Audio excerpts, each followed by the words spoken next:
മാർക്കോസിന്റെ സുവിശേഷം 7-ാം അധ്യായത്തിൽ നിന്നുള്ള ഒരു ഭാഗമാണ്.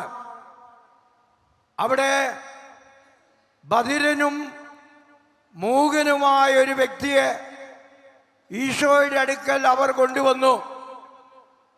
അവനെ സുഖപ്പെടുത്തണമെന്ന് ഈശോയോട് പറഞ്ഞു. ഈശോ അവനെ സ്പർശിച്ച് പറയുകയാണ്, എഫാത്ത, തുറക്കപ്പെടട്ടെ. ഈശോ അങ്ങനെ പറഞ്ഞു കഴിഞ്ഞപ്പോൾ അവൻ്റെ മനസ്സ് തുറക്കപ്പെട്ടു, അവൻ്റെ ഹൃദയം തുറക്കപ്പെട്ടു, അവൻ്റെ അധരങ്ങൾ തുറക്കപ്പെട്ടു, അവൻ്റെ ചെവികൾ തുറക്കപ്പെട്ടു. അവൻ പരിപൂർണമായി തുറക്കപ്പെട്ടവനായി തീർന്നു എന്നുള്ളതാണ്. ഈ ധ്യാനത്തിൽ വന്നിരിക്കുന്ന നിങ്ങളും ഇവിടെ നിന്ന് പോകുമ്പോൾ തുറക്കപ്പെട്ടവരായി പോകണം. നിങ്ങൾ ഓരോരുത്തരുടെയും കർത്താവ് പറയുകയാണ്, എഫാത്ത, തുറക്കപ്പെടട്ടെ. എഫാത്ത, തുറക്കപ്പെടട്ടെ. എഫാത്ത, തുറക്കപ്പെടട്ടെ. നിങ്ങളുടെ മനസ്സും ഹൃദയവും എല്ലാം ദൈവത്തിങ്കിലേക്ക് തുറക്കപ്പെടട്ടെ. നിങ്ങളുടെ മനസ്സും ഹൃദയവുമെല്ലാം മറ്റുള്ളവരിലേക്ക് തുറക്കപ്പെടട്ടെ. അങ്ങനെ തുറക്കപ്പെട്ട അനുഭവത്തിലേക്ക് കടന്നു വരാൻ നിങ്ങൾക്ക് ഓരോരുത്തരും കഴിയട്ടെ എന്ന് ഞാൻ പ്രത്യേകമായിട്ട് പ്രാർത്ഥിക്കുന്നു. മറക്കരുത്, മാർക്കോസിന്റെ സുവിശേഷം 7-ാം അധ്യായം, ബധിരനും മൂകനുമായൊരു മനുഷ്യൻ, അവരുടെ കർത്താവ് പറയുന്ന വാക്ക് എഫാത്ത, തുറക്കപ്പെടട്ടെ. അത് ഇന്നിവിടെ ഇരിക്കുന്ന നിങ്ങൾ ഓരോരുത്തരോടും കർത്താവ് പറയുകയാണ്. നിങ്ങൾക്കറിയാം, വചനം വായിക്കപ്പെടുമ്പോൾ, വചനം പറയുമ്പോൾ അത് 2000 വർഷങ്ങൾക്ക് മുമ്പ് പ്രഘോഷിച്ച വചനം മാത്രമല്ല, ഇന്ന് കർത്താവായ യേശു നമ്മുടെ ഇടയിൽ ഇറങ്ങി വന്ന് നമ്മോട് ഓരോരുത്തരോടും പറയുകയാണ്, എഫാത്ത, തുറക്കപ്പെടട്ടെ എന്ന്. ആ തുറക്കപ്പെട്ട അനുഭവത്തിലേക്ക് നിങ്ങൾ കടന്നു വരട്ടെ എന്ന് ഞാൻ പ്രത്യേകമായി പ്രാർത്ഥിക്കുന്നു. അതുപോലെ നിങ്ങൾക്ക് വേണ്ടി ഒരു കാര്യം കൂടി ഞാൻ ആദ്യമായി പറയുകയാണ്. ലൂക്കായുടെ സുവിശേഷം 7-ാം അധ്യായം. ഇവിടെ വന്നിട്ടുള്ള നിങ്ങളിൽ പലരും വേദനകളും കഷ്ടപ്പാടുകളും ദുരിതങ്ങളും സങ്കടങ്ങളും നിസ്സഹായ അവസ്ഥയൊക്കെ നേരിടുന്നവരായിരിക്കും. അങ്ങനെയുള്ളവർക്കായിട്ട് കർത്താവ് തരുന്ന വചനമാണ് ലൂക്കായുടെ സുവിശേഷം 7-ാം അധ്യായം. അവിടെ നിങ്ങൾക്കറിയാവുന്നതുപോലെ ഒരു വിധവയുടെ മകൻ മരിച്ചു. അവൻ്റെ ശവമഞ്ചവും ചുമന്നുകൊണ്ട് ആളുകൾ ഇങ്ങനെ പോവുകയാണ്. വിധവ, ആ സ്ത്രീ കരഞ്ഞുകൊണ്ട് അവരോടൊപ്പം ഉണ്ടായിരുന്നു. അവളുടെ കരച്ചിൽ യേശു കണ്ടു. അവളുടെ അടുത്ത് ചെന്നുകൊണ്ട് ഈശോ പറയുകയാണ്, കരയണ്ട. ഇന്ന് നിങ്ങൾക്ക് ദുഃഖങ്ങളുണ്ടെങ്കിൽ, വേദനയുണ്ടെങ്കിൽ, ദുരിതങ്ങളുണ്ടെങ്കിൽ, സഹനങ്ങളുണ്ടെങ്കിൽ, കർത്താവ് നിങ്ങളുടെ ഓരോരുത്തരുടെയും അടുക്കൽ വന്ന് പറയുന്നു, കരയണ്ട. കരയണ്ട എന്ന് പറയുക മാത്രമല്ല, അതിനുശേഷം അവിടുന്ന് ആ ശവമഞ്ചത്തിൽ സ്പർശിച്ചുകൊണ്ട് ആ യുവാവിനോട് എഴുന്നേൽക്കാൻ പറയുകയാണ്. അവൻ എഴുന്നേറ്റു. അവനെ പിടിച്ച് അവൻ്റെ അമ്മയ്ക്ക് കൊടുത്തു എന്നാണ് പറയുന്നത്. ഇന്ന് നിങ്ങളോടും പറയുന്നു, കരയേണ്ട. നിങ്ങളുടെ ദുഃഖങ്ങളിൽ നിന്ന്, നിങ്ങളുടെ വേദനകളിൽ നിന്ന്, നിങ്ങളുടെ കഷ്ടപ്പാടുകളിൽ നിന്നൊക്കെ നിങ്ങൾ മോചിതരാകട്ടെ. എല്ലാ ചങ്ങലകളും പൊട്ടിച്ചുകൊണ്ട് ക്രിസ്തുവിൻ്റെ നാമത്തിൽ, ഈശോയുടെ നാമത്തിൽ നിങ്ങളെല്ലാവരും സൗഖ്യം പ്രാപിക്കട്ടെ എന്ന് ഞാനിവിടെ നിങ്ങളോട് ഓരോരുത്തരെയും നോക്കി പറയുകയാണ്. യേശു അത് തന്നെയാണ് പറയുന്നത്. Price the Lord, price the Lord, price the Lord, price the Lord. Price the Lord. Price the Lord. പ്രിയപ്പെട്ടവരെ, ഈ സമാപന ദിവസമായി ഇന്ന് നിങ്ങളുടെ ധ്യാനത്തിന് വേണ്ടി ഞാൻ വായിക്കാൻ പോകുന്നത് ലൂക്കായുടെ സുവിശേഷം 5-ാം അധ്യായം 1 മുതൽ 11 വരെ വാക്യങ്ങളാണ്. നിങ്ങൾ ശ്രദ്ധാപൂർവ്വം അത് കേൾക്കണം. ലൂക്കായുടെ സുവിശേഷം 5-ാം അധ്യായം. ദൈവവചനം ശ്രവിക്കാൻ ജനങ്ങൾ അവന് ചുറ്റും തിങ്ങിക്കൂടി. അവൻ ഗനേസരത്ത് തടാകത്തിൻ്റെ തീരത്ത് നിൽക്കുകയായിരുന്നു. 2 വള്ളങ്ങൾ കരയോടടുത്ത് കിടക്കുന്നത് അവൻ കണ്ടു. മീൻപിടുത്തക്കാർ അവയിൽ നിന്നിറങ്ങി വല കഴുകുകയായിരുന്നു. ശിമയോൻ്റേതായിരുന്നു വള്ളങ്ങളിൽ ഒന്ന്. യേശു അതിൽ കയറി. കരയിൽ നിന്ന് അല്പം അകലേക്ക് വള്ളം നീക്കുവാൻ യേശു അവനോട് ആവശ്യപ്പെട്ടു. അതിലിരുന്ന് അവൻ ജനങ്ങളെ പഠിപ്പിച്ചു. സംസാരിച്ച് തീർന്നപ്പോൾ അവൻ ശിമയോനോട് പറഞ്ഞു, ആഴത്തിലേക്ക് നീക്കി മീൻ പിടിക്കാൻ വലയിറക്കുക. ശിമയോൻ പറഞ്ഞു, ഗുരു, രാത്രി മുഴുവൻ അധ്വാനിച്ചിട്ടും ഞങ്ങൾക്കൊന്നും കിട്ടിയില്ല. എങ്കിലും നീ പറഞ്ഞതനുസരിച്ച് ഞാൻ വലയിറക്കാം. വലയിറക്കിയപ്പോൾ വളരെയേറെ മത്സ്യങ്ങൾ അവർക്ക് കിട്ടി. അവരുടെ വല കീറിത്തുടങ്ങി. അവർ മറ്റേ വള്ളത്തിലുണ്ടായിരുന്ന കൂട്ടുകാരെ ആംഗ്യം കാണിച്ച് സഹായത്തിന് വിളിച്ചു. അവർ വന്ന് 2 വള്ളങ്ങളും മുങ്ങാറാകുവോളം നിറച്ചു. ശിമയോൻ പത്രോസ് ഇത് കണ്ടപ്പോൾ യേശുവിൻ്റെ കാൽക്കൽ വീണ്, കർത്താവേ, എന്നിൽ നിന്ന് അകന്നു പോകണമേ, ഞാൻ പാപിയാണ് എന്ന് പറഞ്ഞു. എന്തെന്നാൽ തങ്ങൾക്ക് കിട്ടിയ മീനിൻ്റെ പെരുപ്പത്തെപ്പറ്റി ശിമയോനും കൂടെ ഉണ്ടായിരുന്നവരും അത്ഭുതപ്പെട്ടു. അതുപോലെ തന്നെ അവൻ്റെ പങ്കുകാരായ സബദീപുത്രന്മാർ യാക്കോബും യോഹന്നാനും വിസ്മയിച്ചു. യേശു ശിമയോനോട് പറഞ്ഞു, ഭയപ്പെടേണ്ട, നീ ഇപ്പോൾ മുതൽ മനുഷ്യരെ പിടിക്കുന്നവനാകും. വള്ളങ്ങൾ കരയ്ക്കടുപ്പിച്ചതിന് ശേഷം എല്ലാം ഉപേക്ഷിച്ച് അവർ അവനെ അനുഗമിച്ചു. Praise the Lord. Praise the Lord. Praise the Lord. Praise the Lord. Praise the Lord. Praise the Lord. നമുക്കൊരു ചെറിയ പാട്ട് പാടിയിട്ട് തുടങ്ങാം. ഞാൻ തന്നെ പാടി നിങ്ങൾക്ക് തരാം. നിങ്ങൾ എന്നോടൊപ്പം പിന്നീട് അറിയാവുന്നുണ്ടെങ്കിൽ പാടിയാൽ മതി. നിങ്ങൾക്ക് എല്ലാവർക്കും അറിയാവുന്ന പാട്ടായിരിക്കുമെന്ന് ഞാൻ കരുതുന്നത്. നാവിൽ എന്നീശോദൻ നാമം,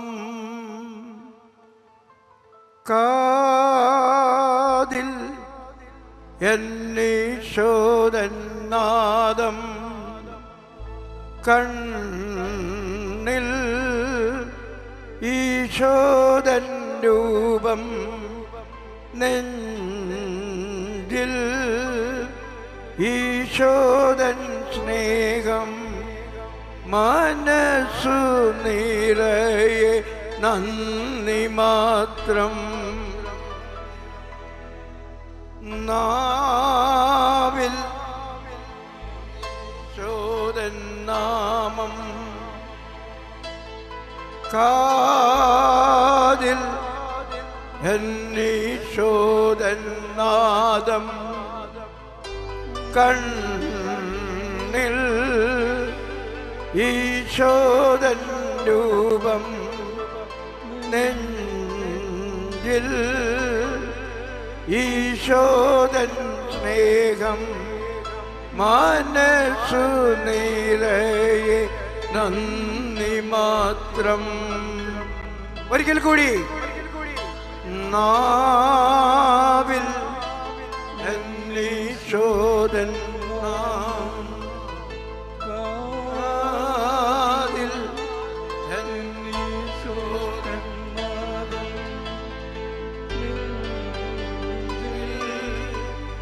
ഈശോദൻ രൂപം, നെഞ്ചിൽ ഈശോദൻ സ്നേഹം മനസ്സു നിറയെ നന്ദി മാത്രം. Very good. നിങ്ങൾ ഇങ്ങനത്തെ പാട്ടുകളൊക്കെ പഠിച്ചു വയ്ക്കണം കേട്ടോ. എന്നിട്ട് വീട്ടിൽ വെറുതെ ഇരിക്കുമ്പോൾ വെറുതെ മൂളി പാടിക്കൊണ്ടിരിക്കണം. അതുപോലെ വീട്ടിൽ അറിയാത്തവരെ പഠിപ്പിച്ചു കൊടുക്കണം. പ്രത്യേകിച്ച് കുഞ്ഞുങ്ങളെ, ഭാര്യ ഭർത്താവിനെ പഠിപ്പിക്കുക, ഭർത്താവ് ഭാര്യനെ പഠിപ്പിക്കുക. നല്ല പാട്ടുകൾ കേട്ട് കഴിഞ്ഞാൽ അത് പഠിക്കണം. എന്നിട്ട് അത് നമ്മുടെ കൂടെയുള്ളവരെ പാടുവാൻ വേണ്ടി പ്രേരിപ്പിക്കുകയും ചെയ്യണം. അത് പ്രാർത്ഥനയാണ്, വലിയൊരു പ്രാർത്ഥനയായിരിക്കും അത്. അതുകൊണ്ട് നിങ്ങളെല്ലാവരും അത് ചെയ്യണമെന്ന് ഞാൻ പറയുകയാണ്.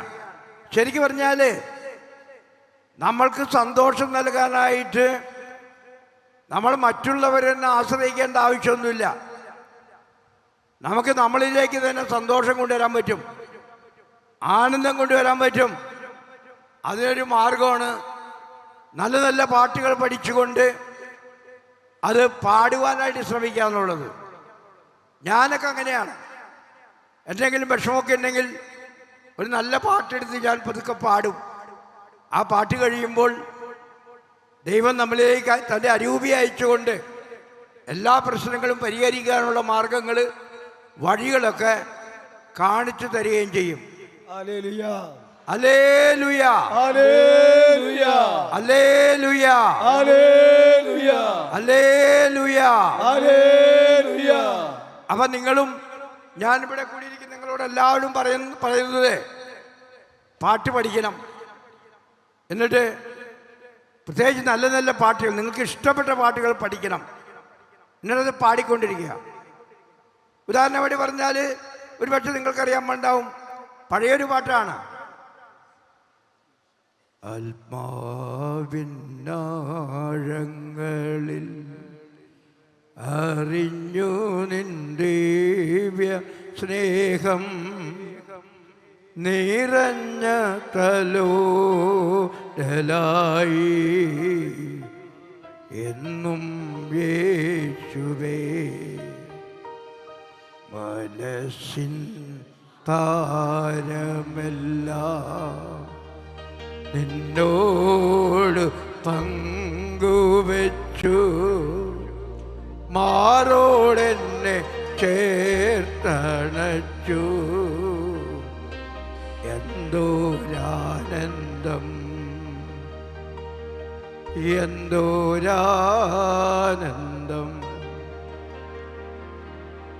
ഒരു നാൾ നാഥനെ ഞാൻ തിരിച്ചറിഞ്ഞു, തീരാത്ത സ്നേഹമായി അരികിൽ വന്നു. ഒരു നാൾ തിരിച്ചറിഞ്ഞു, തീരാത്ത സ്നേഹമായി അരികിൽ വന്നു. ഉള്ളിനുള്ളിൽ നീ കൃപയായി മഴയായി നിറവാർന്നൊരനുഭവമായി എന്തോരാനന്ദം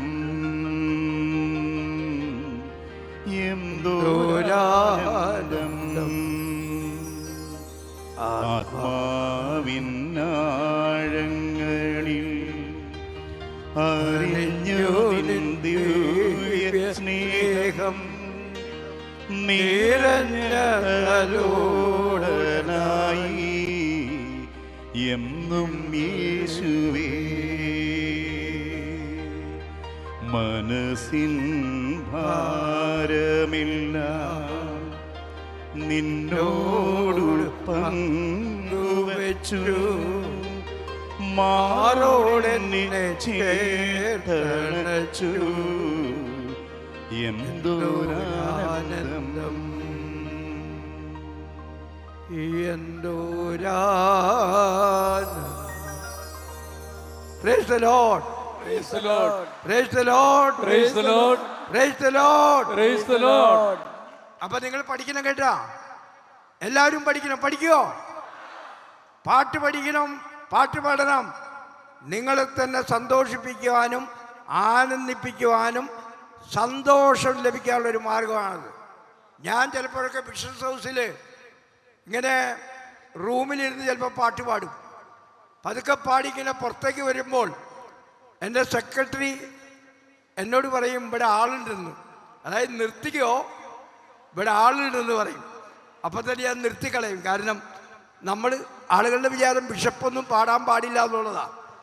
അപ്പം അതുകൊണ്ട് ചില പാട്ടുകൾ, പിന്നെ സിനിമ പാട്ടൊക്കെ ആണെങ്കിൽ ചിലപ്പോൾ ആളുകൾ കേട്ടാൽ വല്ലതും പറയും. പക്ഷെ ഞാൻ ഭക്തിഗാനം പാടും. ഭക്തിഗാനങ്ങൾ പാടിക്കഴിഞ്ഞിട്ടുണ്ടെങ്കിൽ അത് നമ്മുടെ മനസ്സിന് വലിയ സമാധാനം നൽകും. അപ്പം നിങ്ങൾ പഠിക്കണം, നിങ്ങൾ പാടണം എന്നാണ് നിങ്ങളോട് എല്ലാവരും എനിക്ക് പ്രത്യേകമായിട്ട് പറയാനുള്ളത്.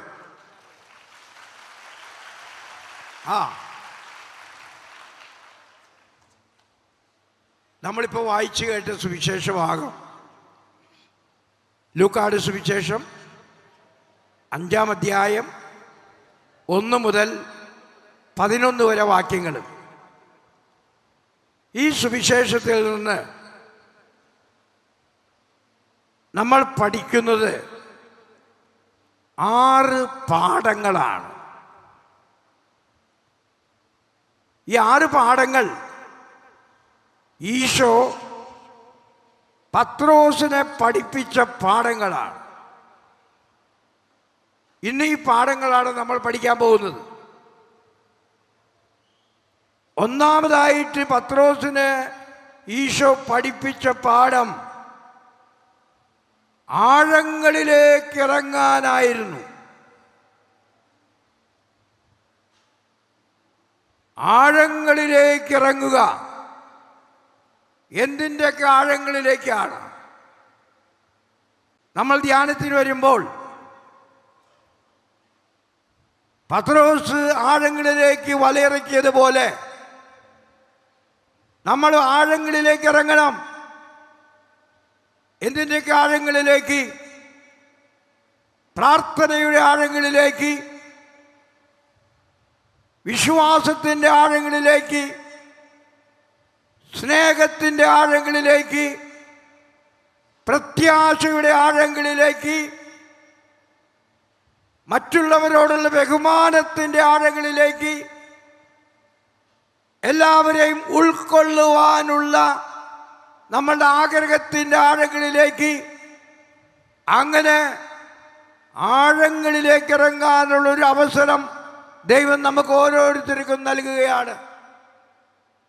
പത്രോസ് എങ്ങനെയാണ് ആഴങ്ങളിലേക്ക് ഇറക്കി വലയിറക്കി മീൻ പിടിച്ചുവോ, അതുപോലെ തന്നെ നമുക്കും സമാധാനം നേടുവാൻ, സന്തോഷം നേടുവാൻ, ആനന്ദം നേടുവാനൊക്കെ ഈ ആഴങ്ങളിലേക്ക് ഇറങ്ങുന്നത് നമ്മളെ സഹായിക്കും.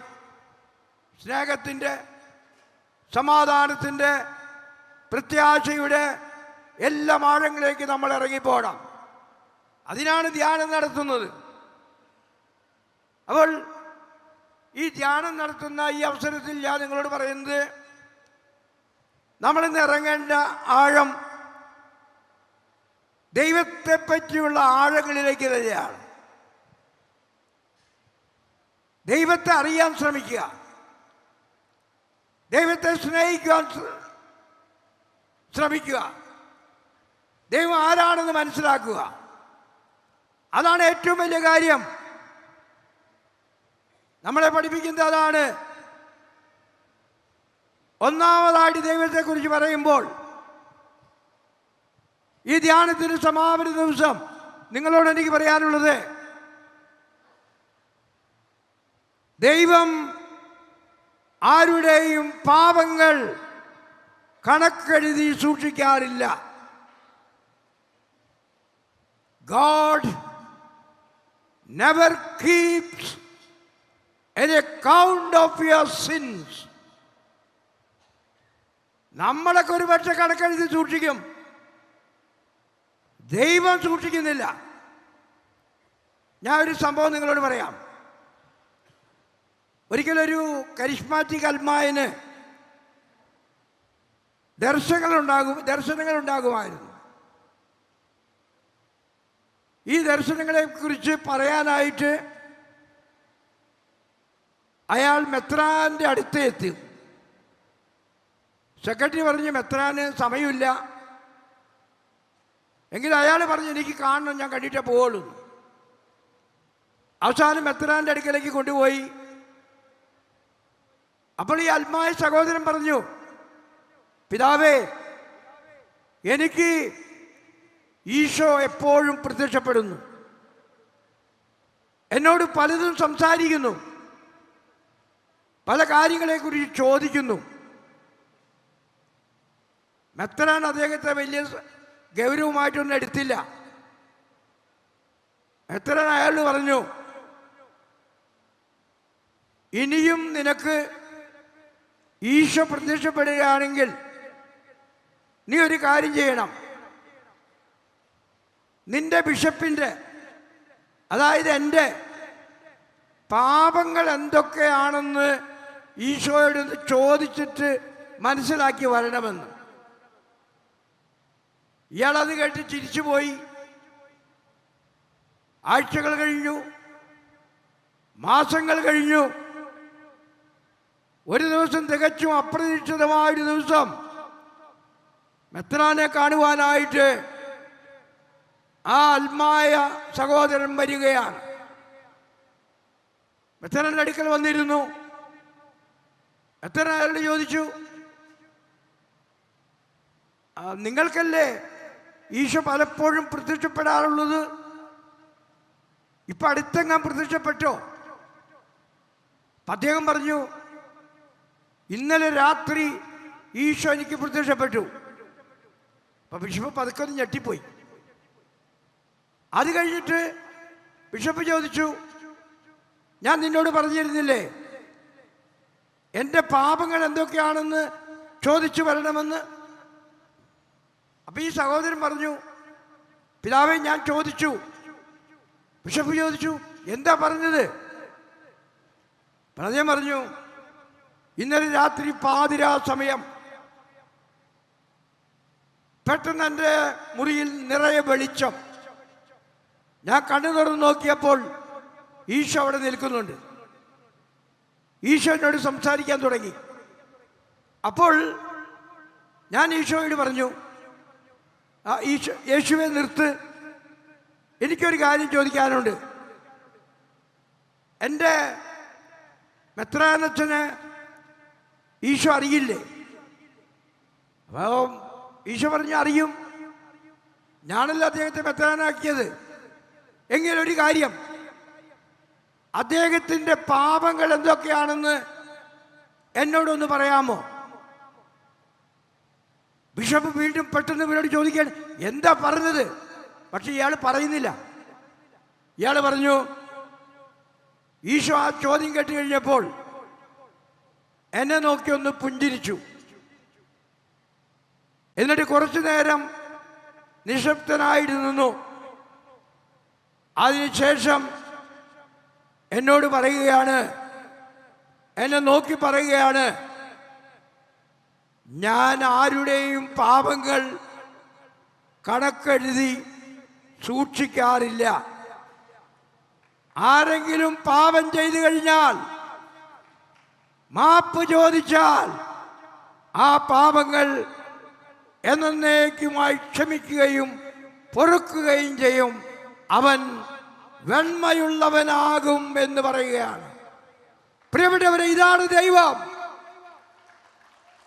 എല്ലാവരും കൈയടിക്ക്.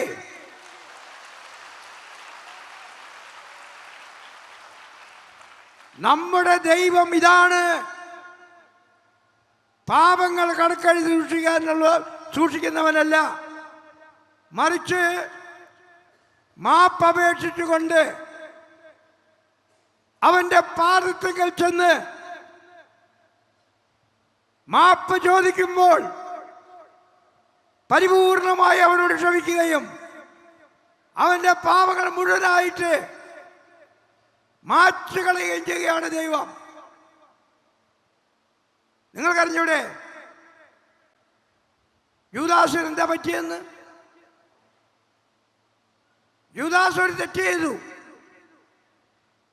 വലിയ തെറ്റായിരുന്നു. തൻ്റെ ഗുരുവും നാഥനുമായ യേശുവിന് 30 വെള്ളിക്കാശിന് ഒറ്റിക്കൊടുത്തു. അത് വലിയ തെറ്റായിരുന്നു. പക്ഷെ നിങ്ങൾ ആരെങ്കിലും ചോദിച്ചിട്ടുണ്ടോ യൂദാസ് ചെയ്ത ഏറ്റവും വലിയ തെറ്റെന്താണ്? യൂദാസ് ചെയ്ത ഏറ്റവും വലിയ തെറ്റ്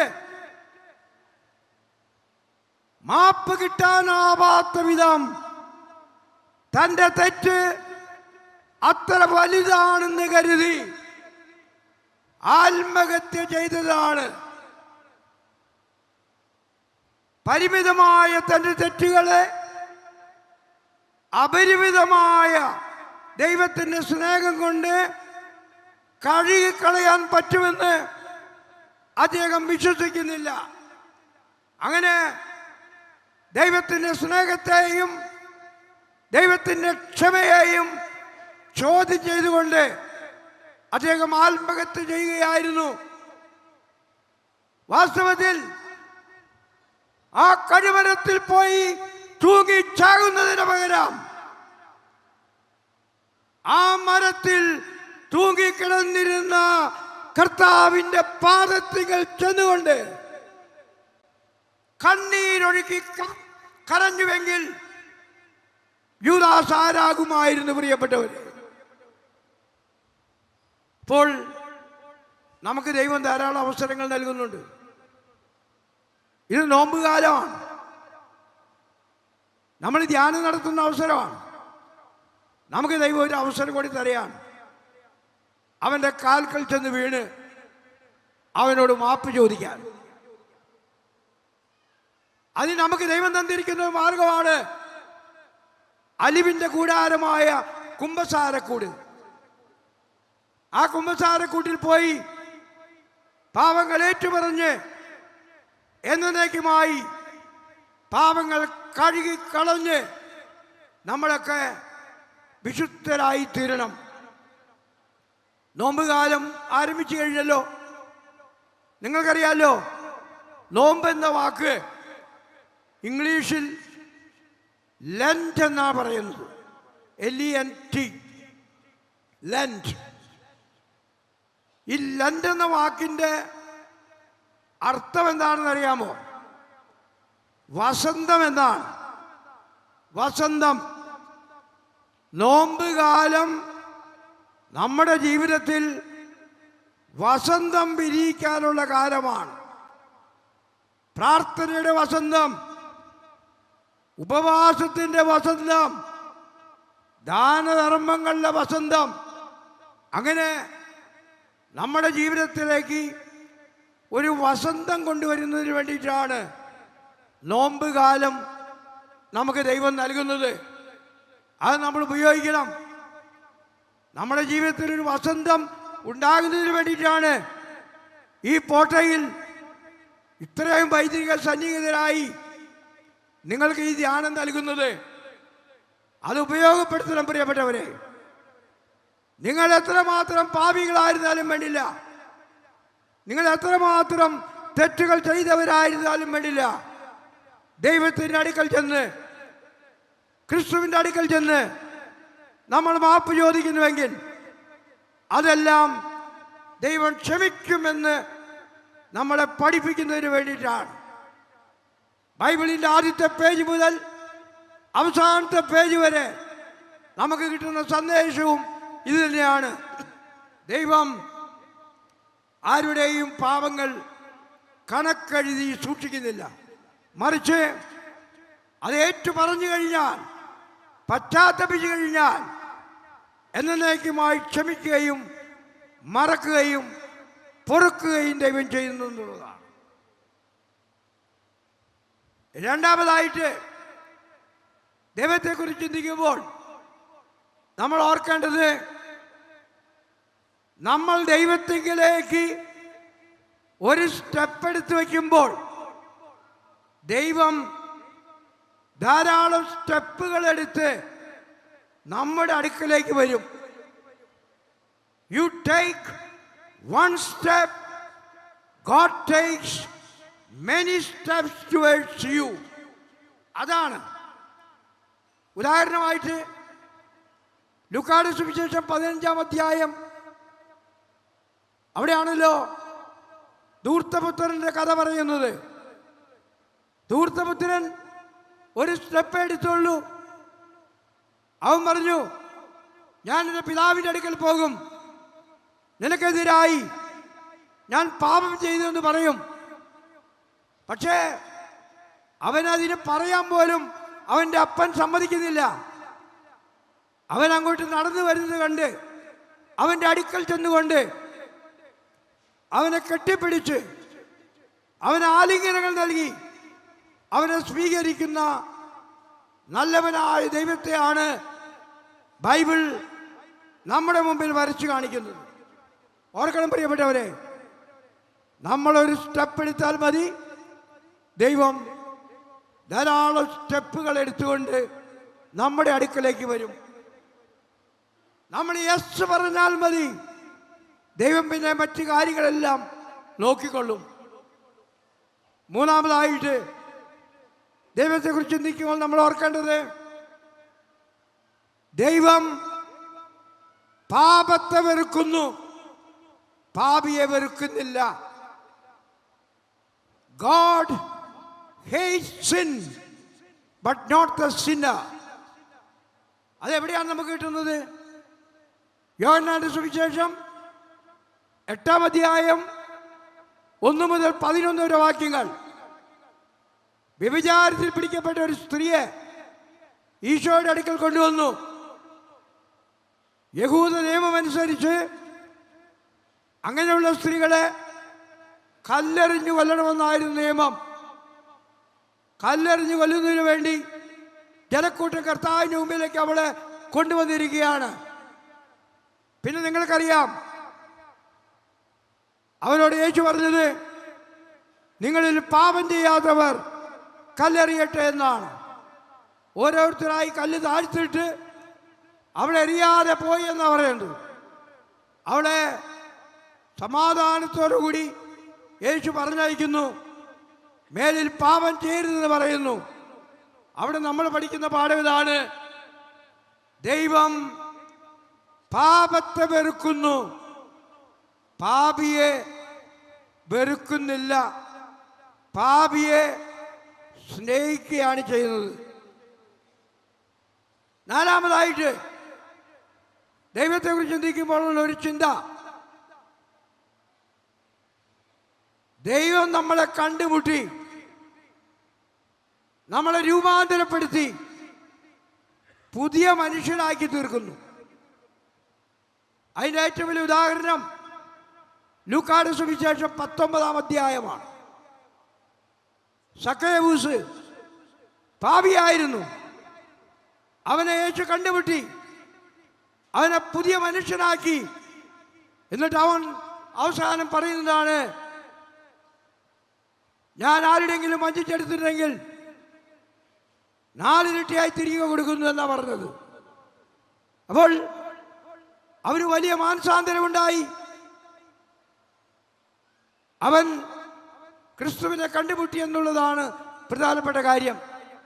ഇതുപോലെ നിങ്ങളും ഈ ധ്യാനത്തിൽ പങ്കെടുക്കുന്ന വഴി യേശു ക്രിസ്തുവിനെ കണ്ടുമുട്ടണം.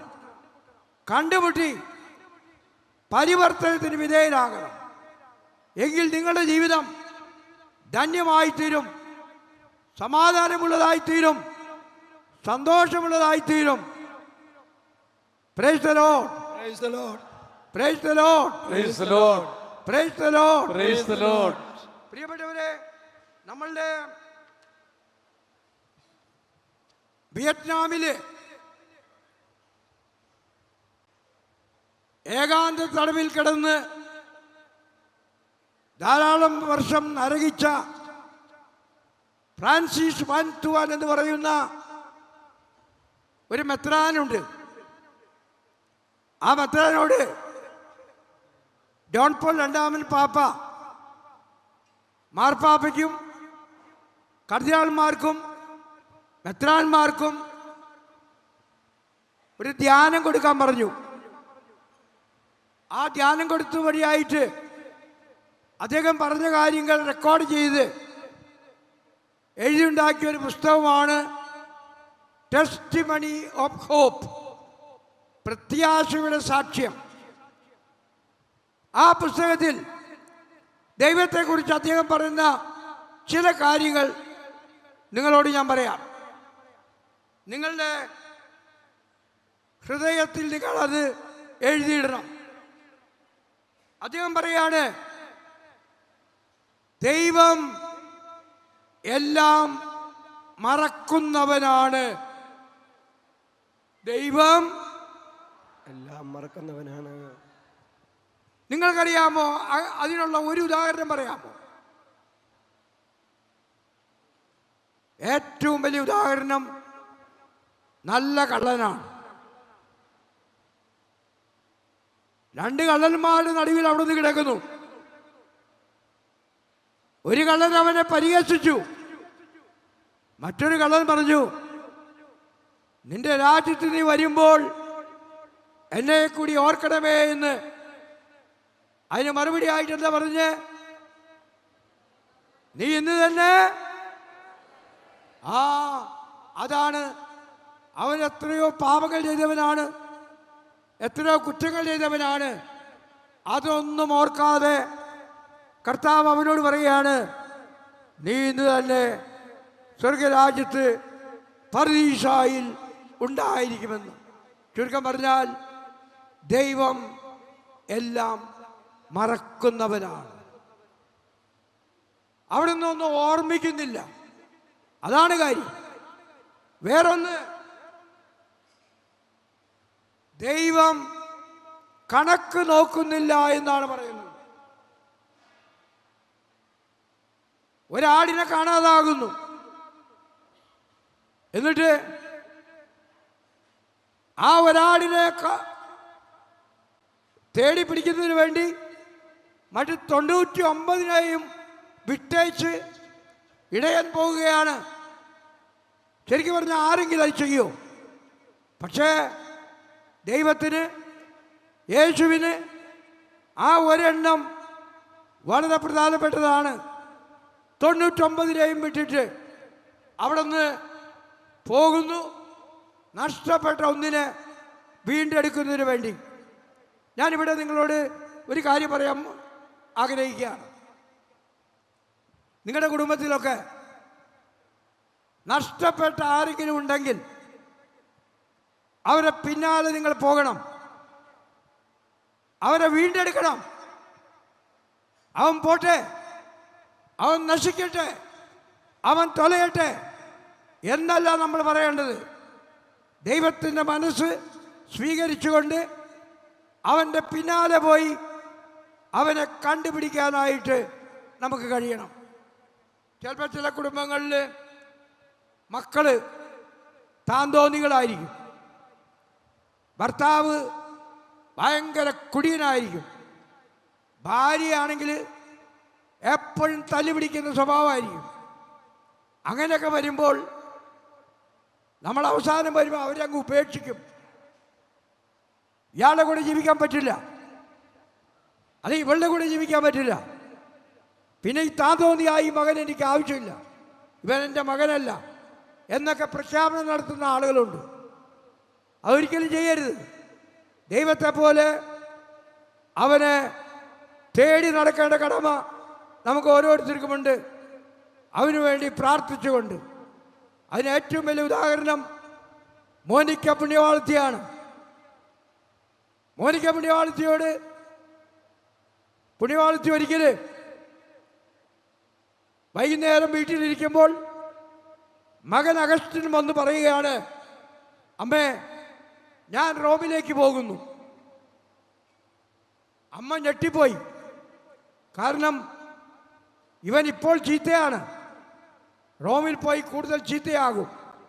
അതുകൊണ്ട് അമ്മ അവനെ റോമിലേക്ക് വിട്ടുകൊടുക്കാൻ തയ്യാറായില്ല. അമ്മ പറഞ്ഞു, മോനെ നീ പോകണ്ട റോമിലേക്ക്, നീ ഇവിടെ തന്നെ നിന്നാൽ മതി. അഗസ്റ്റിൻ ഉറങ്ങാനായിട്ട് റൂമിൽ പോയി. അമ്മ ആ രാത്രി മുഴുവൻ ആ മകന് വേണ്ടി മുട്ടിന്മേൽ നിന്ന് കണ്ണീരൊഴുക്കി കരയുകയായിരുന്നു പ്രിയപ്പെട്ടവരെ.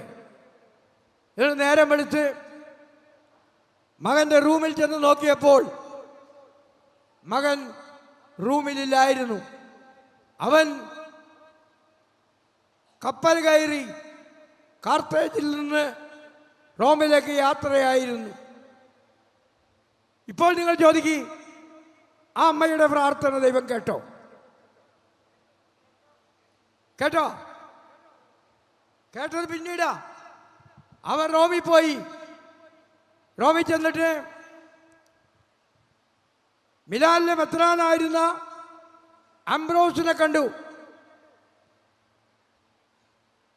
വിശുദ്ധ അംബ്രോസ് അവനോട് പലപ്പോഴും പല നല്ല കാര്യങ്ങളൊക്കെ പറഞ്ഞു കൊടുക്കുമായിരുന്നു. അതിനൊക്കെ ഫലമായിട്ട് വിശുദ്ധ അഗസ്റ്റിൻ മാനസാന്തരപ്പെട്ടു, വൈദികനായി, മെത്രാനായി, വിശുദ്ധനായി. ഇപ്പോൾ ചോദിക്കൂ, അമ്മയുടെ പ്രാർത്ഥന കേട്ടോ? കേട്ടോ? കേട്ടു. ആ അമ്മ വിചാരിച്ച പോലെ ആയിരുന്നില്ല, മറിച്ച് ദൈവം വിചാരിച്ച പോലെ. അമ്മ വിചാരിച്ചത് ഇവൻ നാട്ടിൽ നിൽക്കട്ടെ, ഇപ്പോഴവൻ ചീത്തയാണ്, ഇനി ചീത്തയായിട്ട് തന്നെ ജീവിക്കട്ടെ എന്നായിരുന്നു. ദൈവം അവിടെ നിന്ന് അവനെ പെറുക്കിയെടുത്തുകൊണ്ട് റോമിൽ കൊണ്ടുപോയി, റോമിൽ നിന്ന് മിലാനിൽ കൊണ്ടുപോയി മാനസാന്തരപ്പെടുത്തി വിശുദ്ധനാക്കി അമ്മയ്ക്ക് സമ്മാനിക്കുകയാണ് ചെയ്തത്. അപ്പോൾ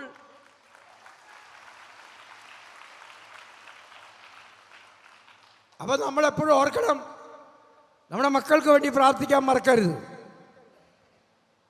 ഭർത്താവിന് വേണ്ടി പ്രാർത്ഥിക്കാൻ മറക്കരുത്. ഞാൻ ഓർക്കുന്നുണ്ട് ചില ആളുകളുടെ കഷ്ടകാല ജീവിതം. ചിലപ്പോൾ നമ്മളെ കാണാൻ വരുമ്പോൾ അവരുടെ ബുദ്ധിമുട്ടുകളും ക്ലേശങ്ങളൊക്കെ പറയും. അപ്പോൾ ചോദിക്കും, ഭർത്താവ് എന്തെടുക്കുകയാണ്? അപ്പോൾ പറയും, ഭർത്താവ് ജോലിക്കൊക്കെ പോകുന്നുണ്ട്, പിന്നെന്താ വീട്ടിൽ പണം തരുന്നില്ലേ? അപ്പോൾ ഒരിക്കലൊരു സ്ത്രീ പറഞ്ഞു, ഒന്നും തരാറില്ല പിതാവേ, അയാളൊരു താമരയാണെന്ന് പറഞ്ഞു. അപ്പോൾ എനിക്ക് കാര്യം മനസ്സിലായില്ല. ഞാൻ ചോദിച്ചു, എന്താ ഭർത്താവ് താമരയാണെന്ന് പറഞ്ഞത്? അപ്പം അങ്ങോട്ടും ഇങ്ങോട്ടും നോക്കിയിട്ട് ആ സ്ത്രീ എന്നോട് പറയുമായിരുന്നു, 24 മണിക്കൂറും വെള്ളത്തിലാണ്. 24 മണിക്കൂറും വെള്ളം കുടിച്ച് നടക്കുന്ന ഭർത്താവിന് ഭാര്യ വിളിക്കുന്ന പേരാണ്. ദയവേത് നിങ്ങളാരും വിളിക്കരുതിട്ടാ. നിങ്ങളുടെ ഭർത്താവിന് നിങ്ങളാരും താമര എന്ന് വിളിച്ച് അവസാനം അദ്ദേഹം എന്നെ തല്ലാനായിട്ട് വരും. അപ്പോൾ നിങ്ങളാരും ഇപ്പോൾ തൽക്കാലത്തേക്ക് അത് വിളിക്കണ്ട. അപ്പം ഇങ്ങനെ വളരെയധികം സ്ത്രീകൾ ഭർത്താവിൻ്റെ കുടി മൂലം വിഷമിക്കുന്നവരുണ്ട്. അതുപോലെ തന്നെ ധാരാളം പുരുഷന്മാർ ഭാര്യയുടെ എന്താ പറയുന്നത്, എപ്പോഴും പിറുപിറുക്കലും ഒച്ചയും വെളിപാടും ശാപവും അങ്ങനെയൊക്കെയുള്ള ഭാര്യമാർ കാരണം കഷ്ടപ്പെടുന്നുണ്ട്. അതുപോലെ മക്കൾ തോന്നിയ രീതിയിൽ ജീവിക്കുമ്പോൾ മാതാപിതാക്കൾ വ്യസനിക്കുന്നുണ്ട്. ഇവിടെ ഇരിക്കുന്ന നിങ്ങളിൽ ചിലരെങ്കിലും അങ്ങനെയുള്ള ആളുകളായിരിക്കും. നിങ്ങൾക്ക് വേണ്ടി ഞാൻ പ്രത്യേകം പ്രാർത്ഥിക്കുന്നു. നിങ്ങളുടെ കർത്താവ് നേരത്തെ പറഞ്ഞില്ലേ, ആ വിധവയോട് പറഞ്ഞതുപോലെ അവിടുന്ന് പറയാണ്, കരയേണ്ട. എന്നിട്ട് നിങ്ങളുടെ മകനെ, ഭർത്താവിനെ, ഭാര്യയെ ഒരു ദിവസം രൂപാന്തരപ്പെടുത്തി മാനസാന്തരപ്പെടുത്തി നിങ്ങളുടെ കയ്യിൽ ഏൽപ്പിച്ചു തരും. നിങ്ങൾ പേടിക്കണ്ട.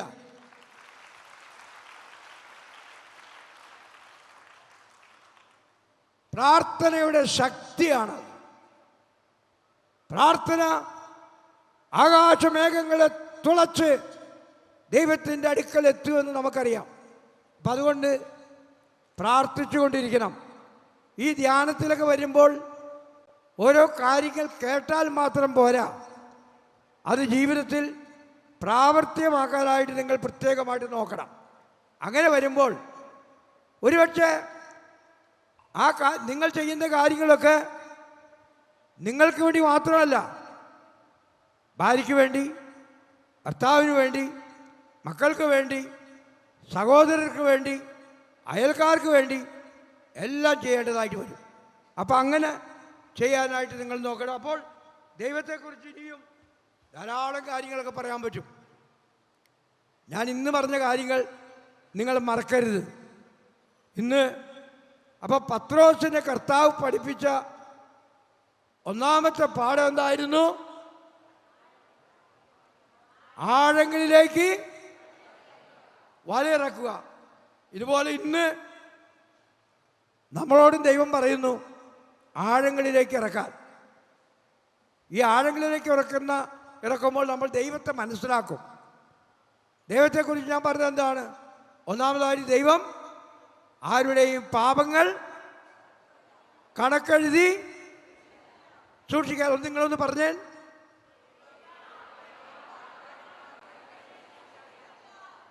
രണ്ട്, ദൈവം നിങ്ങൾ ഒരു സ്റ്റെപ്പ് എടുക്കുമ്പോൾ ധാരാളം സ്റ്റെപ്പുകൾ എടുത്ത് ദൈവം നിങ്ങളുടെ അടുക്കിലേക്ക് വരും.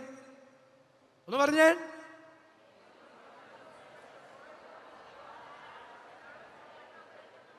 മൂന്നാമതായിട്ട് ദൈവം പാപത്തെ വെറുക്കുന്നു, പാപിയെ സ്നേഹിക്കുന്നു.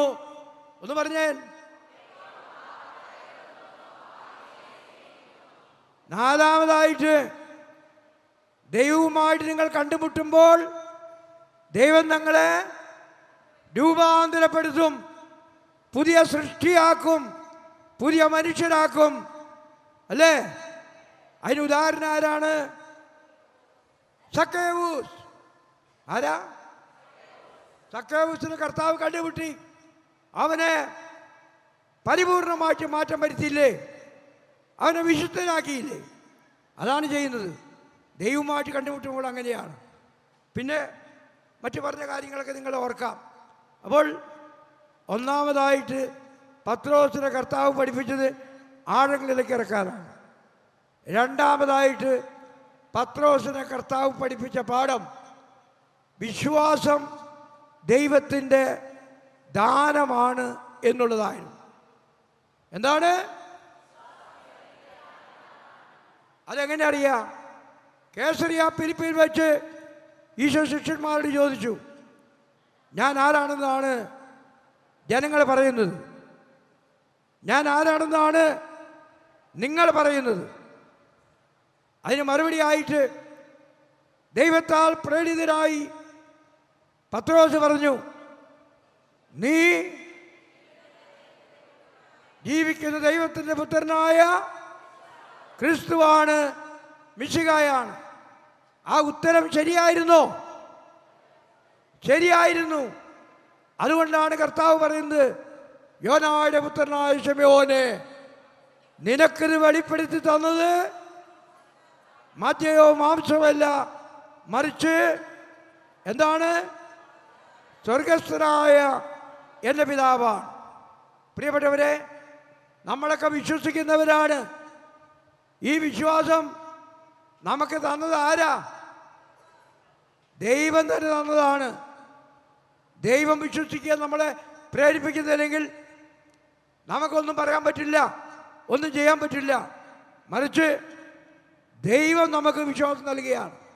ഇപ്പം പത്രോസിനോട് പറയുന്നു, യോനായുടെ പുത്രനായ ശിമയോനെ, നിനക്കിത് വെളിപ്പെടുത്തി തന്നത് മദ്യയോ മാംസമല്ല, മറിച്ച് സ്വർഗത്തിലിരിക്കുന്ന എൻ്റെ പിതാവാണ്.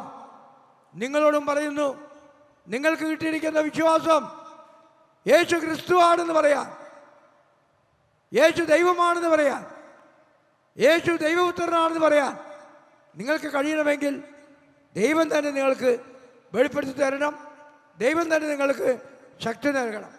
അപ്പോൾ ദൈവം നിങ്ങൾക്ക് തന്ന വിശ്വാസത്തെ നശിപ്പിച്ച് കളയാൻ നിങ്ങൾക്ക് പറ്റുമോ? പറ്റുമോ? വേണമെങ്കിൽ പറ്റും, പക്ഷെ പാടില്ല. അല്ലേ? വിശ്വാസം തരുന്നത് ആരാ? ദൈവമാണ്. ആ വിശ്വാസം നശിപ്പിച്ച് കളയാൻ നമുക്ക് സാധിക്കുമോ? പക്ഷെ എന്താ ചെയ്യുന്നത്? ചില ആളുകളൊക്കെ എന്താ ചെയ്യുന്നത്? കുരങ്ങൻ്റെ കഴുത്തിൽ പൂമാലിട്ട് കൊടുത്തു കഴിഞ്ഞാൽ കുരങ്ങനെന്താ ചെയ്യുക? അതെടുത്തിട്ട് വലിച്ചു കീറി ഇങ്ങനെ പിശിച്ചെത്തി കളയും. ഇതുപോലെ തന്നെ നമ്മുടെ ഇടയിൽ ചില മനുഷ്യരുണ്ട്, ദൈവം കൊടുത്ത വിശ്വാസത്തെ പിച്ച് ചീന്തി, ദൈവമില്ല, പള്ളിയില്ല, ബിഷപ്പില്ല, അച്ഛന്മാരില്ല, കത്തോലിക്ക സഭയിൽ അതൊക്കെ പറഞ്ഞു നടക്കുന്നവർ. നമ്മളൊന്നും ഒരിക്കലും ചെയ്യരുത്. ഒരച്ഛനെയും നമ്മൾ ശപിക്കരുത്, ഒരു പള്ളിയെയും നമ്മൾ ശപിക്കരുത്, ഒരു അഭിഷിക്തരെയും നമ്മൾ ഒരിക്കലും ഒരു ചീത്ത വാക്ക് പോലും പറയരുത്. അവർ തെറ്റു വന്നിട്ടുണ്ടെങ്കിൽ അവിടെ ദൈവം ശിക്ഷിക്കട്ടെ, നമ്മളാരെ ശിക്ഷിക്കാൻ? ഒരു അഭിഷിക്തരായിട്ടുള്ള വ്യക്തികളെ, സിസ്റ്റേഴ്സിന്, അച്ഛന്മാരെ, മെത്രാന്മാരെ, അവരെ പറ്റി എപ്പോഴും നല്ലത് പറയും. ഇനി നല്ലത് പറയാൻ പറ്റില്ലെങ്കിൽ ഒന്നും മിണ്ടാതെങ്കിലും ഇരിക്കുക. കേട്ടോ? മനസ്സിലായോ? അപ്പോൾ ഒരിക്കലും വിശ്വാസം നമ്മൾ കളഞ്ഞു കുളിക്കരുത്. അപ്പോൾ ഈ നമ്മുടെ ഫ്രാൻസിസ് പാപ്പ ഒരു ചാക്രിക ലേഖനം എഴുതി, ലൂമൻ ഫിദേയി, വിശ്വാസത്തിൻ്റെ വെളിച്ചമെന്നാണ് ആ പുസ്തകത്തിൻ്റെ പേര്. അതിൽ മാർപ്പാപ്പ പറയുന്നത്, വിശ്വാസം എന്ന് പറയുന്നത് കാഴ്ചയാണ്.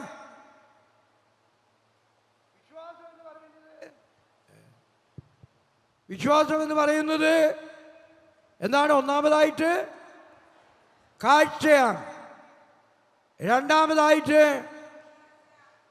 കേൾവിയാണ്. വിശ്വാസം കേൾവിയാണ്. മൂന്നാമതായിട്ട് വിശ്വാസം സ്പർശനമാണ്. നാലാമതായിട്ട് വിശ്വാസം ഓർമ്മയാണ്. മറക്കരുത്. നിങ്ങളുടെ ഹൃദയത്തിൽ ഇത് കോറിയിടണം. Faith is seeing, faith is hearing, faith is touching, faith is memory. വിശ്വാസം എന്ന് പറയുന്നത് കാഴ്ചയാണ്. എന്താ അതിൻ്റെ അർത്ഥം? ദൈവം കാണുന്നത് പോലെ എല്ലാം കാണാൻ പഠിക്കുക. ഭർത്താവിനെ ദൈവം കാണുന്നത് പോലെ കാണുക, ഭാര്യയെ ദൈവം കാണുന്നത് പോലെ കാണുക, മക്കളെ ദൈവം കാണുന്നത് പോലെ കാണുക, മൃഗങ്ങളെ ദൈവം കാണുന്നത് പോലെ കാണുക, വൃക്ഷലതാദികളെ ദൈവം കാണുന്നത് പോലെ കാണുക. ദൈവമല്ലാത്തതിനെയും കാണുന്നത് എങ്ങനെയാണ്? ചീത്തയായിട്ടാണോ? ആണോ? അല്ല, ദൈവമല്ലാത്തതിനെയും കാണുന്നത് നല്ലതായിട്ടാണ്. അതുകൊണ്ട് ദൈവം സൃഷ്ടി കഴിഞ്ഞപ്പോൾ പറഞ്ഞില്ലേ, എല്ലാം നന്നായിരിക്കുന്നെന്ന് ദൈവം കണ്ടു. അപ്പോൾ വിശ്വാസം എന്നത് കാഴ്ചയാണ്. എന്ന് വെച്ചാൽ ദൈവം കാണുന്നത് പോലെ മനുഷ്യരെയും മൃഗങ്ങളെയും പക്ഷിമൃഗാദികളെയൊക്കെ കാണുക എന്നുള്ളതാണ്. രണ്ടാമതായിട്ട് വിശ്വാസം സ്പർശനമാണ്. അതിന് ഏറ്റവും വലിയ ഉദാഹരണം എന്തെന്നറിയാമോ? മർക്കോസിന്റെ സുവിശേഷം 5-ാം അധ്യായം. 12 വർഷമായിട്ട്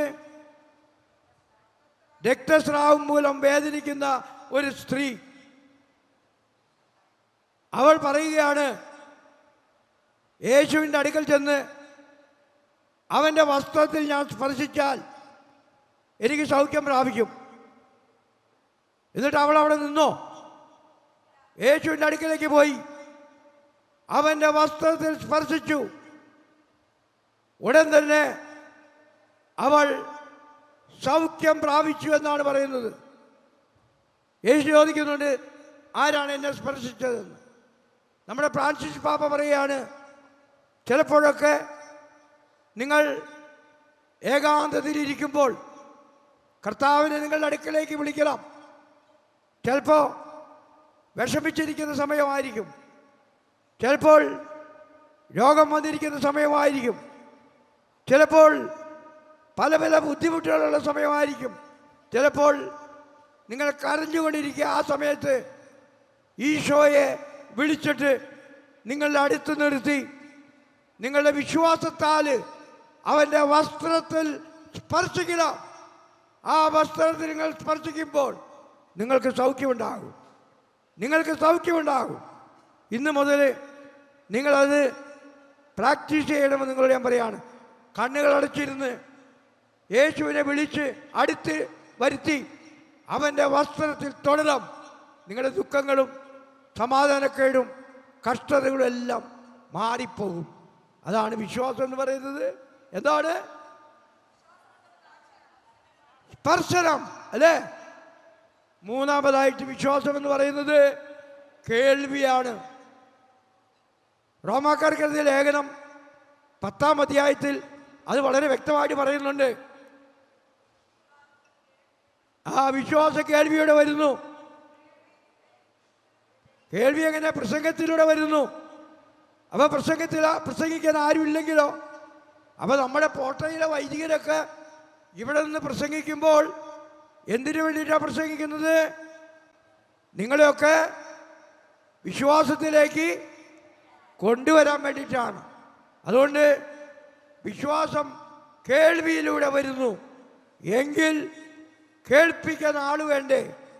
പറഞ്ഞു കൊടുക്കാൻ ആൾ വേണ്ടേ? ഒരിക്കൽ ഒരച്ഛൻ പറയായിരുന്നു. ആ അച്ഛൻ ഒരു പത്രത്തിൻ്റെ വലിയ പത്രാധിപരായിരുന്നു. അദ്ദേഹത്തിൻ്റെ കൂടെ ഒരു രാമചന്ദ്രൻ എന്ന് പറയുന്ന ഒരു മനുഷ്യനുണ്ടായിരുന്നു. കുറേ കാലം അദ്ദേഹത്തിൻ്റെ കൂടെ ഉണ്ടായിരുന്നു. പിന്നെ അദ്ദേഹം പോയി. കുറേ കാലം കഴിഞ്ഞപ്പോൾ ഒരു ദിവസം ഒരാൾ ഒരു നല്ല വെള്ള ഷർട്ടൊക്കെ ഇട്ട് ഒരു നല്ല പേനയൊക്കെ കുത്തി ഇവിടേക്ക് ഈ അച്ഛനെ കാണാൻ വരികയാണ്. അച്ഛൻ ആളെ കണ്ടിട്ട് മനസ്സിലായില്ല. അപ്പോൾ അയാൾ അവിടെ കസേരയിൽ ഇരുന്നുകൊണ്ട് അച്ഛനോട് ചോദിച്ചു, എന്നെ മനസ്സിലായില്ലേ? അച്ഛൻ പറഞ്ഞു, എനിക്ക് മനസ്സിലായില്ല. അച്ഛാ, ഞാനിവിടെ ഉണ്ടായിരുന്ന രാമചന്ദ്രനാ. അച്ഛൻ ഞെട്ടിപ്പോയി. ഈ രാമചന്ദ്രനുണ്ടായ മാറ്റം, അത്ര വലിയ മാറ്റം. അപ്പോൾ അച്ഛൻ ചോദിച്ചു, എന്താ നിങ്ങൾക്ക് പറ്റിയത്? എന്താ നിങ്ങൾ ഇങ്ങനെ ആയത്? എന്തെങ്ങനെ ആയതെന്ന് ചോദിച്ചു. അദ്ദേഹം പറഞ്ഞു, ഇവിടെ നിന്ന് വിട്ടുപോയത് പിന്നെ ഞാൻ ഒരു പെന്തക്കോസ്ത സഭയിൽ ചേർന്നു. അവരിൽ നിന്ന് ബൈബിൾ പഠിച്ചു, പ്രാർത്ഥനകൾ പഠിച്ചു. ഇപ്പം ഞാൻ പെന്തക്കോസ്ത പാസ്റ്ററാണ്. എന്നിട്ട് ഈ അച്ഛനോട് ഇയാൾ ചോദിക്കുകയാണ്, ഞാനൊരു 5-8 വർഷം ഇവിടെ ഉണ്ടായിരുന്നു, എന്നെങ്കിലും നിങ്ങൾ യേശുവിനെ കുറിച്ച് എന്നോട് പറഞ്ഞിട്ടുണ്ടോന്ന് നോക്ക്. എന്തെങ്കിലും എന്നോട് യേശുവിനെ പറ്റി പറഞ്ഞിട്ടുണ്ടോ?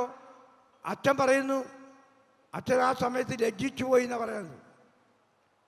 അപ്പോൾ നമ്മൾ കുടുംബത്തിലും വിശ്വാസം വരുന്നത് കേൾവിയിലൂടെയാണെങ്കിൽ മക്കളോട് നമ്മൾ പറഞ്ഞു കൊടുക്കണം, മോനെ ഈശോ എന്ന് പറഞ്ഞ ഇതാണ്, പരിശുദ്ധാത്മാവ് പറഞ്ഞ ഇതാണ്, പിതാവെന്ന് പറഞ്ഞ ഇതാണ്. അതൊക്കെ വളരെ വ്യക്തമായിട്ട് കൊച്ചുനാൾ തുടങ്ങി മക്കൾക്ക് പറഞ്ഞു കൊടുക്കാൻ നമുക്ക് കഴിയണം. അങ്ങനെയാണ് അവരുടെ വിശ്വാസം വളർത്താനായിട്ട് നമുക്ക് സാധിക്കുന്നത്. അപ്പോൾ വിശ്വാസം എപ്പോഴും വരുന്നത് എങ്ങനെയാണ്? ഓക്കെ. 4-ാമതായിട്ട് വിശ്വാസം ഓർമ്മയാണ്. നമുക്കറിയാം, നമ്മൾ അനുഷ്ഠിക്കുന്ന ഏറ്റവും വലിയ ഓർമ്മയാണ് വിശുദ്ധ കുർബാന. അവിടെ കർത്താവിൻ്റെ പീഡാസകലത്തിൻ്റെയും മരണത്തിൻ്റെയും ഉയർപ്പിൻ്റെയും നിത്യസ്മാരകമാണ് വിശുദ്ധ കുർബാന. ഓർമ്മയാണ് വിശുദ്ധ കുർബാന. അപ്പോൾ ഓർമ്മിക്കുന്ന എപ്പോഴും നിങ്ങൾ വിശുദ്ധ കുർബാന എന്താണ്? അല്ല, വിശ്വാസം എന്താണ്? കാഴ്ചയാണ്. 2, യെസ്, 3, 4. ഓക്കെ. അപ്പോൾ പത്രോസിനെ പഠിപ്പിച്ച രണ്ടാമത്തെ പാഠം എന്തായിരുന്നു? വിശ്വാസം ദൈവത്തിൻ്റെ ദാനമാണ്. എനിക്ക് തോന്നുന്നു ഒന്ന് രണ്ട് ഇനി ഞാൻ ആദ്യം പറഞ്ഞ 6 കാര്യങ്ങളെക്കുറിച്ച് പറയുന്നു. മൂന്നാമത്തെ എന്തെന്നറിയാമോ? പത്രോസിനെ ഈശോ പഠിപ്പിച്ച പാഠം പങ്കുവെക്കലിനെ കുറിച്ചായിരുന്നു.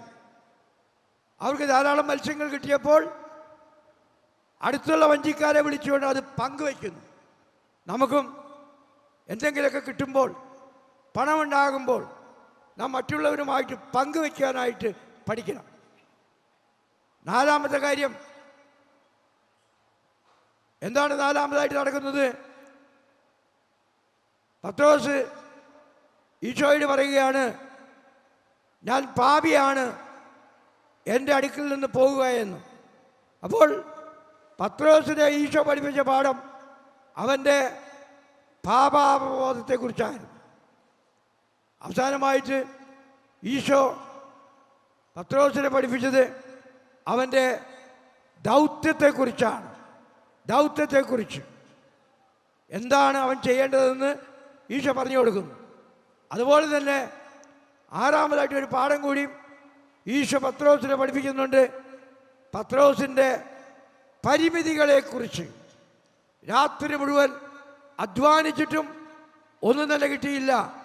പക്ഷെ കർത്താവ് വന്നു പറഞ്ഞു, വല ആഴങ്ങളിലേക്ക് ഇറക്കുക. വല ആഴങ്ങളിലേക്ക് ഇറക്കി അവർക്ക് ധാരാളം മത്സ്യങ്ങൾ കിട്ടി. നമ്മുടെ ജീവിതത്തിലും ചിലപ്പോഴൊക്കെ നമ്മൾ പ്രാർത്ഥിക്കും, ചിലപ്പോഴൊക്കെ നമ്മൾ പ്രവർത്തിക്കും, നമുക്കൊന്നും തന്നെ കിട്ടില്ല. പക്ഷേ കർത്താവ് പറയുന്നു ആഴങ്ങളിലേക്ക് ഇറങ്ങാൻ. നിങ്ങൾക്കും അങ്ങനെ ആഴങ്ങളിലേക്ക് ഇറങ്ങാൻ കഴിയട്ടെ. അപ്പോൾ പത്രോസിനെ പഠിപ്പിച്ച 6 പാഠങ്ങൾ നിങ്ങൾ ഓർത്തിരിക്കണം. ഒന്നാമതായിട്ട് ആഴങ്ങളിലേക്ക് ഇറങ്ങുക, വലയിറക്കുക. 2, വിശ്വാസം ദൈവത്തിൻ്റെ ഉറക്കപ്പറയേ. 3, പങ്കുവെക്കലിനെ കുറിച്ച് പഠിപ്പിക്കുന്നു ഇല്ലേ? 4, പാപാവസ്ഥയെക്കുറിച്ച് പഠിപ്പിക്കുന്നു. 5, പത്രോസിൻ്റെ ദൗത്യത്തെക്കുറിച്ച് പഠിപ്പിക്കുന്നു. 6, പത്രോസിൻ്റെ പരിമിതികളെക്കുറിച്ച് പഠിപ്പിക്കുന്നു.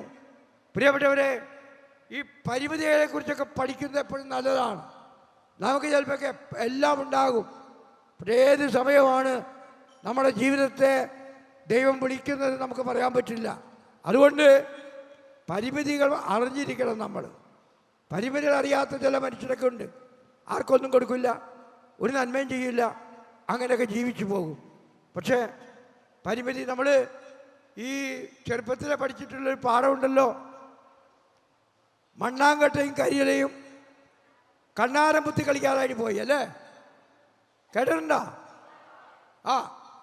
എന്നിട്ട് എൻ്റെ ആദ്യം മണ്ണാങ്കട്ടയെ കരിയില രക്ഷിച്ചു, കരിയിലെ മണ്ണാങ്കട്ട രക്ഷിച്ചു. 2 കൂട്ടരുടെ സൗഹൃദം നന്നായിരുന്നു. അവസാനം വന്നപ്പോൾ കാറ്റ് വന്നു, കരിയില പറന്നുപോയി. മഴ വന്നു, മണ്ണ് അലിഞ്ഞും പോയി. ഇതുപോലെ തന്നെ ജീവിതവും. നമ്മൾ ജീവിതത്തിൽ എല്ലാം ഉണ്ടെന്ന് പറയും, പക്ഷേ ചിലപ്പോഴൊക്കെ ഒരു കാറ്റ് മതി, ചിലപ്പോൾ ഒരു രോഗം മതി. ചിലപ്പോൾ നമ്മൾ ആശുപത്രിയിൽ ചെന്ന് ഡോക്ടർ പറയും നിങ്ങൾക്ക് ക്യാൻസറാണ്, നിങ്ങൾ കൂടി വന്നാൽ 1 മാസം ജീവിക്കും. അപ്പോൾ നമ്മൾ ഞെട്ടിപ്പോവും. അപ്പോഴൊക്കെ നമുക്ക് നങ്കൂരമിടാവുന്ന ഒരു സ്ഥലമേ ഉള്ളൂ, അത് ദൈവമാണ്. ആ ദൈവത്തിൽ വിശ്വസിക്കാൻ നിങ്ങൾക്ക് കഴിയട്ടെ എന്ന് ഞാൻ പ്രത്യേകം നിങ്ങൾക്ക് വേണ്ടി പ്രാർത്ഥിക്കുന്നു. നിങ്ങളെ ദൈവം അനുഗ്രഹിക്കട്ടെ.